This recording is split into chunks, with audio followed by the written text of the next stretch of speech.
Gerald Celente, he developed the global nomic methodology to identify, track, forecast, and manage trends. He's the master of trends, the king of Kingston, trendsjournal.com. Gerald Celente, welcome back to the Power Hour. Well, thank you for having me, Daniel. Yes, it's fantastic. Obviously, all roads lead to coronavirus one way or another. I'm trying to make sense of it. 2 people have died in America, and yet we're about ready to shut everything down. Something doesn't smell right or make sense. What do you see here? Goodbye, Rosie, queen of coronavirus. See me and Julio down by the schoolyard. Coronavirus. I mean, come on. Like you said, 2 people died in a population of how many?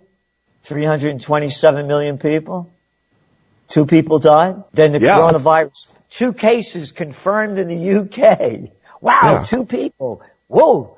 Oh. And then, look out. And then Brazil confirmed the first coronavirus case in Latin America. So Brazil has what? 212 million people? And then you have second death in Seattle adds to signal signs coronavirus is spreading throughout the United States. Oh, and in France, 2 patients die in France. What do they got? 70, 80 million people there? I mean, this is media hype. It's like when they do the hurricanes are coming. Watch out, or a snowstorm. Watch out. And you get all these prostitutes dressed up in their hurricane drag, with the wind blowing, and they got their raincoats on, and the trees are bending over, and the water's splashing over the boardwalk. It's the same thing. The numbers add up to nothing. In a global population of 7.7 billion people, 3,000 people died? It's insane. I mean, more people fell down their stairs and cracked their head open. I mean, it doesn't make sense to me. It's either A, they're totally lying about the numbers, totally underreporting, or B, it's the excuse just to institute control, or some combination. I don't know. I'm trying to make sense of it myself. Well, I think you nailed it on the second one, about instituting control, because that's what they're doing. There's state of emergencies and lockdowns by governments. That's not only crippled many businesses, but it really exemplifies the power of control governments have over the masses. I mean, can you believe this stuff? Now they're going to be, every time you get on a plane, you like getting felt up when you go to the airport now? No. Yeah, well, you haven't seen anything yet. They're going to use everything they do to keep controlling the people and pushing them down lower and lower. And the people buy it. Now, people going and buying masks, Oh, yeah, okay, great. Like that's going to do anything. Yeah, I did a little research, and I'm trying not to play devil's advocate. I'm just trying to make sense of this. The 1918 Spanish flu, it came through once, and it was very mild, and then it came back around and it mutated. I don't know if that's possible here. I don't know. I just don't know. What trends do you see? Obviously, you see more harassment at the airport. What trends do you see from this virus hype? Well, again, go back to what you said. The flu, right? The Spanish flu. What year? 100 years ago. Yeah. Yeah. What happened in 1917, 1916, 1914, 1930? Oh, how about World War I? How about they bomb the hell out of everybody? People are starving. They're wounded. They're malnourished. And how about all the poisons they're throwing in with all the warfare at the time? Yes. Well, that couldn't have anything to do with it, could it? No, it was just a flu. Came from Spain. And so what I'm saying is, can there be an epidemic that's the new Black Plague? Absolutely. From all the poison that they're shoving in our food. Oh, you like those colors? Maybe you like the additives. Maybe GMOs are for you. How about all the pesticides, the chemicals that they're pumping into our water, into our food, into our air, into the earth? Hey, you folks in Flint, you drinking the water yet? Oh, no, we're not alone. It's all over the United States they're poisoning us with the water, and all over the world. Oh, you're worried about Rosie, queen of coronavirus? And then you look at the other numbers coming out, and I'll give you an example. Oh, it's terrible. You know how many people died in China already, right? About 2,700 from 1.5 billion. So 2,700 died out of 1.5 billion. 1.5 billion.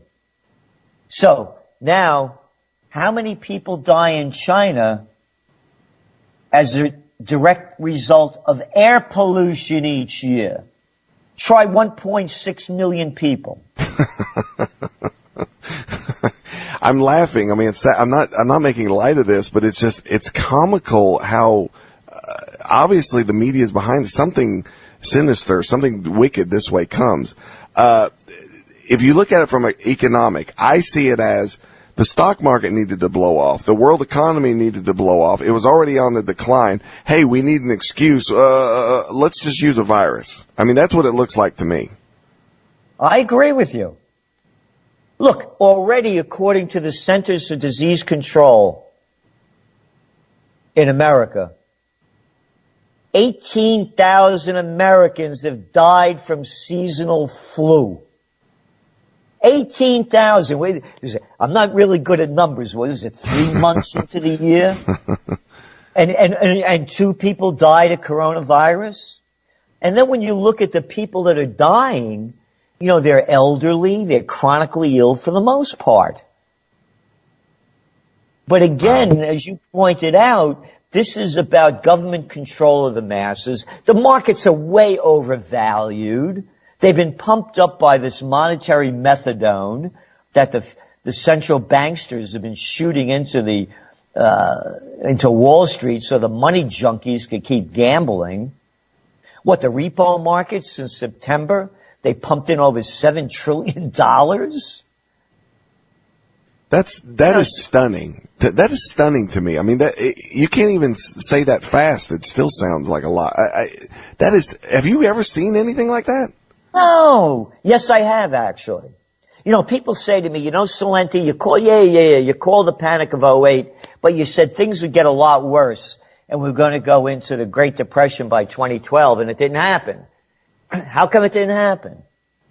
Well, they didn't teach me about quantitative easing and pumping in $29 trillion, according to the Levy Institute, between 2007 to 2010 into the bankster system to prop them up. $29 trillion. Anybody could look it up. The Levy Institute, Bard College. So what I'm saying is that everything is artificially inflated. The markets are due for a correction. You go back to August, things were last August, markets were declining, things were looking terrible, and then all of a sudden, the repo market story comes out. And they're pumping in again. $7 trillion since September to the end of January. I don't know what the latest numbers are. I want to ask you maybe a side question. Maybe you've thought of this, maybe you haven't. I don't know. Is it a sign of, obviously, you got to believe the administration wants to go through the election with the economy, you know, the appearance of it looking good. This is not good for them if the economy's crashing. Did they feel, A, that they couldn't limp this thing all along to the election? They got desperate. And 2, what happened in Virginia with the guns, with the people and the sheriff standing up? Did that kind of press them forward? They don't want people gathering. Maybe we can use virus do you think that goes into any of this thinking? I don't know. The virus thing, I mean, when you hear Trump come out, again, I'm a political atheist. To me, you know, both parties are, you know, I call them the Repulsivekins and the Democrats, you know, so I don't take sides on anything. And by the way, just briefly, I was the assistant to the Secretary of the New York State Senate at 25 years old. And I was with Ronald Reagan for an hour and a half when I was the number 2 guy running a trade association at 30 years old.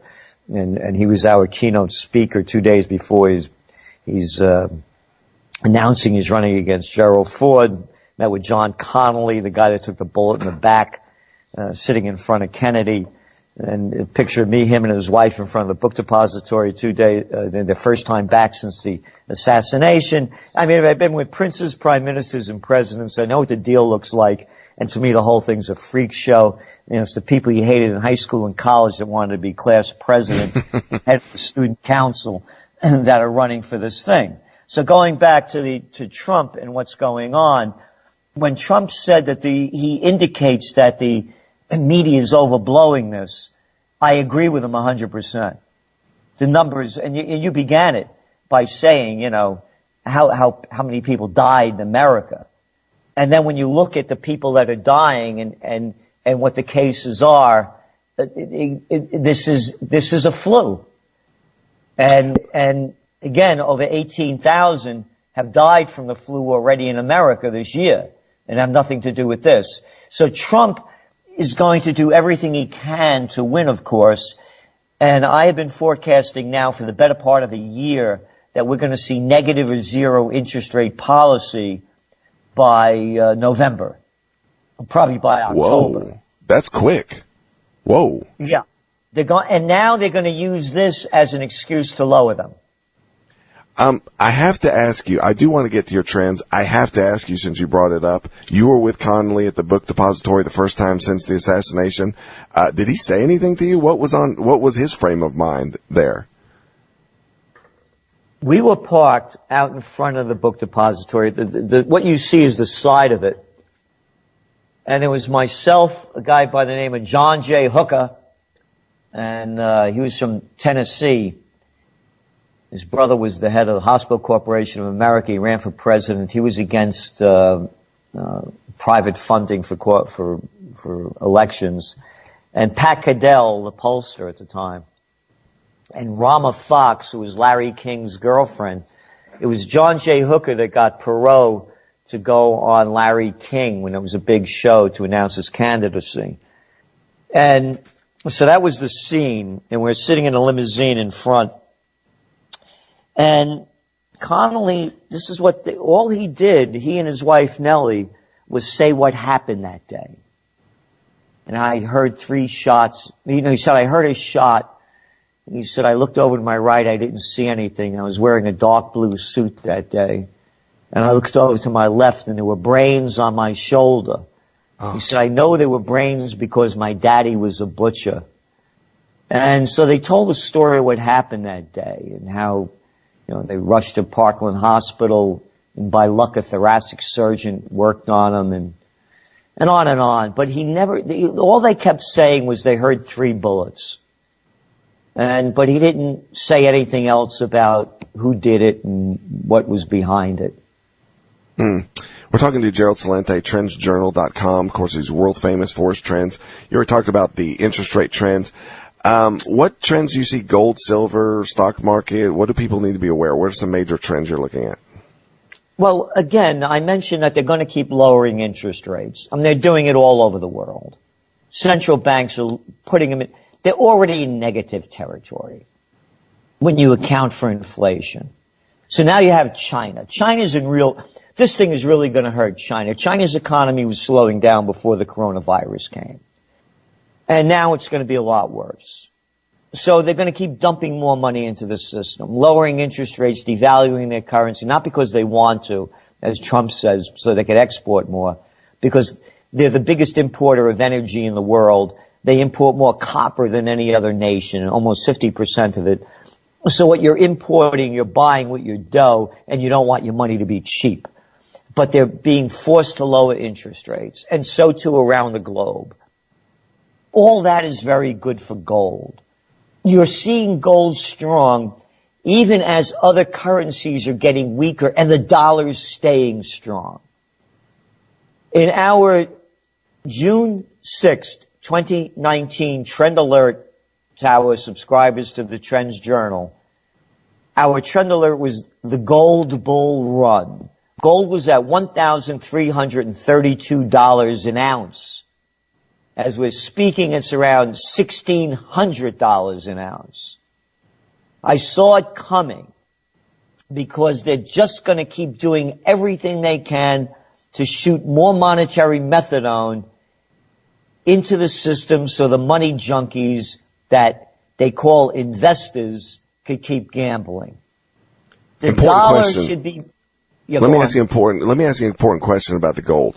The gold, silver. Is it possible that because the economy has gone so down with this virus, because of constriction of GDP, what have you, that there's no money even to buy gold and silver? Chinese are not buying gold and silver, what have you. Can gold, silver really tank at the same time, or do you think it'll hold strong? I think it'll hold strong. The Chinese consumers can't buy it. Last year, central banks bought more of it than they have in 50 years. So, yeah, the consumers aren't going to buy it. The smart money is going to buy it. I gotcha. And cryptos. It's the ultimate safe haven asset. What are you going to put your money in? Are you going to buy a bond? You're a nice guy. I got a 30-year bond for you, and I'm going to pay you less in 30 years than you bought the bond for, because I like you so much, and I really thank you for having me on your show. What about, yeah, that wouldn't last too long. What about cryptos? It has a market. There's definitely a market for it, and particularly the people that can't afford to buy gold. And the cryptos are going to keep going because you're going to see more and more. Here's my belief in what's going to happen with currencies.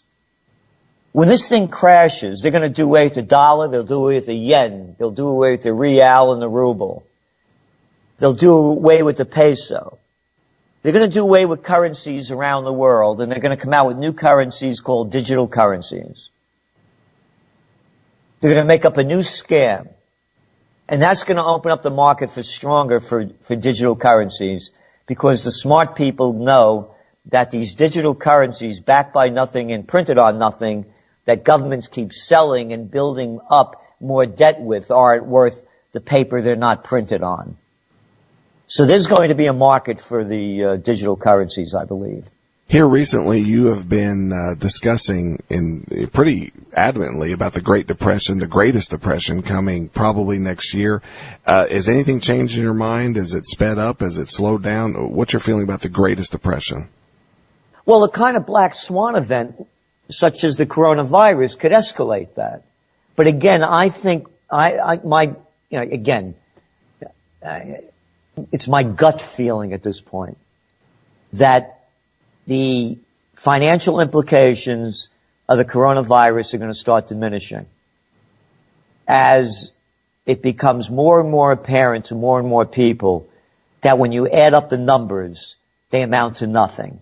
Again, 3,000 people dead out of 7.7 billion. I mean, I would like to know what percentage that is. If you added up the zeros, I could go from New York to California, you know. That's Keep talking. I'll add it. I'll do it right now. Keep talking. 3,000. Go ahead. Yeah. So it amounts to nothing. And again, when you look at the millions of people that die each year, there's several million that die each year from air pollution. Oh my gosh. You don't see the government's taking all these measures.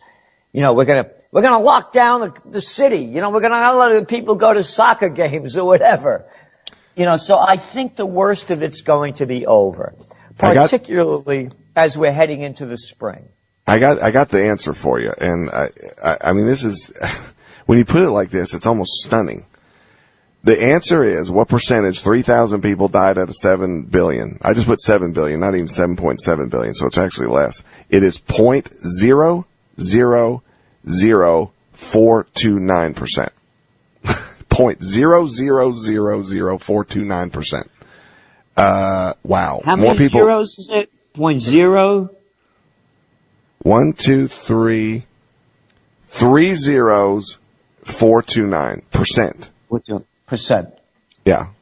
That's percent. Yeah, I think the odds of winning the lotto are a bit better than that. Yeah, I mean, more people die from dog bites. I mean, more people slip on their bathtubs and die. It's Again, 18,000 people, according to the Centers for Disease Control, have died of the flu this year already in America.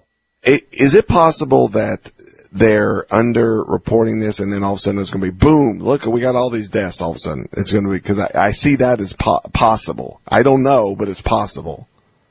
I would say it's possible if it was coming out of China. I would Good say point. it's I see not your point. possible if it's coming out of the other countries. And again, I mean, what am I, 6 years old? I got to hear that somebody got coronavirus in Brazil? Don't you think I have better time to do with my life than hear this kind of crap? The other part of this, and I've told my audience this, I'm trying to make sense of this like you are. It doesn't make sense. I'll tell you what does make sense to me. The risk reward. If you were a poker player, what does my life look like if they're going to use this to restrict travel and restrict going to the store? What does my life look like if nothing happens? Well, the risk reward, I better prepare like I can't go to the store for 2 or 3 weeks. Just common sense would tell me I better be prepared for that. Your thoughts on that? What they're going to do, again, with this, to me, the big issue here, take a country like China. They closed down an entire society of 1.4 billion people. Look what's going on in Italy. What do you got about it? 15, 20 people dead, 25 people dead. Closing up entire regions. Making life really miserable for a lot of people. So, to me, this is more about government control. And what they're going to do when things get out of hand.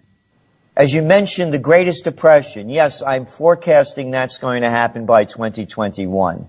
What are going to be the implications? Look what's going on around the world. Oh, by the way, it's not going on around the world now. You haven't heard of any demonstrations anymore in Hong Kong, have you? Exactly. Haven't heard anything coming out of France, have you? Haven't heard anything coming out of Lebanon. Haven't heard anything coming out of Algeria, out of Chile, out of Bolivia. They're clamping down on everybody.